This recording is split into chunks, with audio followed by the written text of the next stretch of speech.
Hi mga sis! So, 4 days video nga mga sis after so many days, after 10,000 years. 10,000 years! Si OE talaga. Hi Rago, nung January 3 pa nga itong field trip namin mga sis, pero ngayon ko pa nga lang i-upload. Tama ba yun? Ang call time nga namin mga sis ay 4 p.m. My gosh, hapon pala. Hi Rago, pagpasensyahan nyo na nga mga sis, nagkamali pa ako. 4 to 4:30 a.m. nga ang call time namin mga sis, kaya naman nga madilim pa lang mga sis ay umaandar na kami. Hindi pa nga at kumpleto yung tulog ko dyan mga sis, at di pa nga ako nananaginip. Ginising na ako ng katabi ko. Hi Rago, pagkakadilim nga ay nakarating na nga kami sa first destination namin. Tama yan, 5:49 a.m. tayo mag-Artin Island. Yo!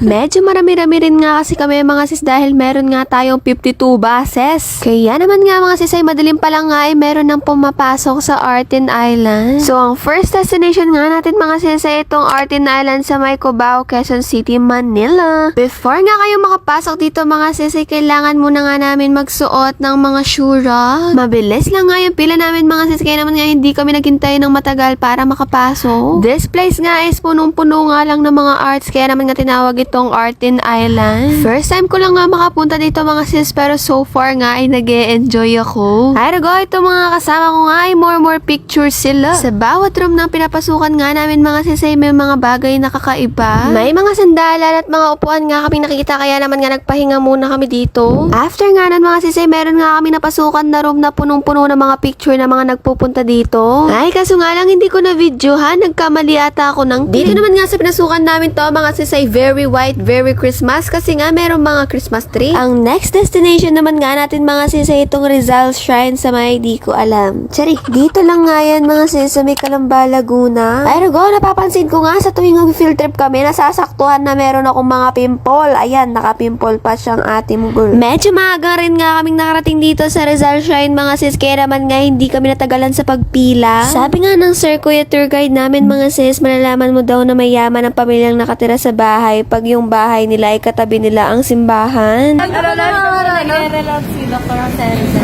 Bakla? Kapag namimiss niya kaya makasama. Dito nga mga sis ay may kita nyo ang mga lumang kagamitan sa loob ng bahay nila Dr. Sersal. Abi malamang, syempre. Sali. Dito nga mga sis ay may kita natin ang dining room, girls room, boys room, at ang parents room. Dito nga mga sis ay may kita natin yung mga spices at yung parang malaking pamaypay daw ata yun. Basta yun. At dito naman nga sa room na to mga sis ay may kita natin ang mga lumang lutuan at lumang plancha. At dito naman nga tayo ngayon sa may bandang balcony namin. Ano to, house tour?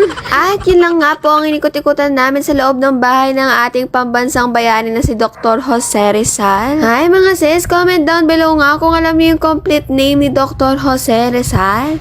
Ay, nangutos si ate ko, tama. Nakalimutan ko nga pakita sa inyo mga sis, ito nga ang listahan o record book ni Doña Trini. Ay, grabe naman nga, ang ganda naman nga ng handwriting ng mga tao dati. Ngayon, hindi ko na lang alam bakit naging kalkal man. Ay, hindi, magiging kalkal man for today's video. At dito naman nga mga sis, nakita ko ng mga lumang sedula. Meron pa nga ako isang nalaman na nanggaling kay Sir Kuya tour guide namin. Sabi niya nga daw mga sis, kaya maraming apelido si Dr. Jose Rizal dahil nga daw iba't iba ang ginagamit niyang apelido dahil gano'n ng mga mayayaman para daw sa sinisingil na buwis, something like that.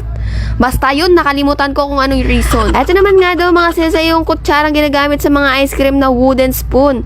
Ay, hindi magiging wooden spoon sa ice cream, tama. Ginagamit daw nga po yun sa pagsusuot ng sapatos. Hulaan nyo kung paano. Basta at yun. Mga sis, hindi ko na nga na video ang pagkain ng lunch namin bago kami makarating dito sa pangatlong destination namin kundi sa favorite place na mga nagpe-field trip, tama. Nandito naman nga kami ngayon sa Enchanted Kingdom. Ay Rago, yung warm up nga namin mga sis, twin spin agad, tama ba yun? Tama yan mga sis, kapasok nyo, pumila na agad kayo sa mga rides dahil mahaba-haba nga ang mga pila. Ang next naman nga kagad talaga naming sinakyan mga sis ay itong Flying Fiesta. Ito nga mga sis ay medyo nakaka-enjoy naman at hindi naman nakakatakot. Mas nakakatakot pa rin yung twin spin, tama. Hindi na nga ako nakapag-video naman sa mga pinagsasakyan naming rides mga sis dahil nga alam nyo namang bawal mag-video. Pero sa lahat nga na sinakyan namin mga sis ay ito nga ang pinaka-nakakatawa at pinaka-nakakatakot na pinaka-nakakahilo na nakakatanggal ng kaluluwa na sinakyan namin. Tama? Akala nga namin mga sis ay pambatang rides to dahil nga aeroplano siya. Tapos yung tugtog niya pa, I can fly. Basta yun, Tapos may kita mo, umiikot siyang ganyan. Tama ba yun? Ang naging last ride nga namin mga sis bago nga kami bumalik ng bus ay itong Anchors Away. Pero go, yung iba nga namin kasama dito ay hindi na sila okay dahil sobrang init. Tapos nakadami na rin nga kaming ride. After nga nun mga sis ay bumili na lang nga ako ng dinner ko ng shawarma bowl sa Turks. At ayun nga mga sis, naabutan pa nga namin ng fireworks dito sa Enchanted Kingdom. Ay, super ganda. Ay, si OA.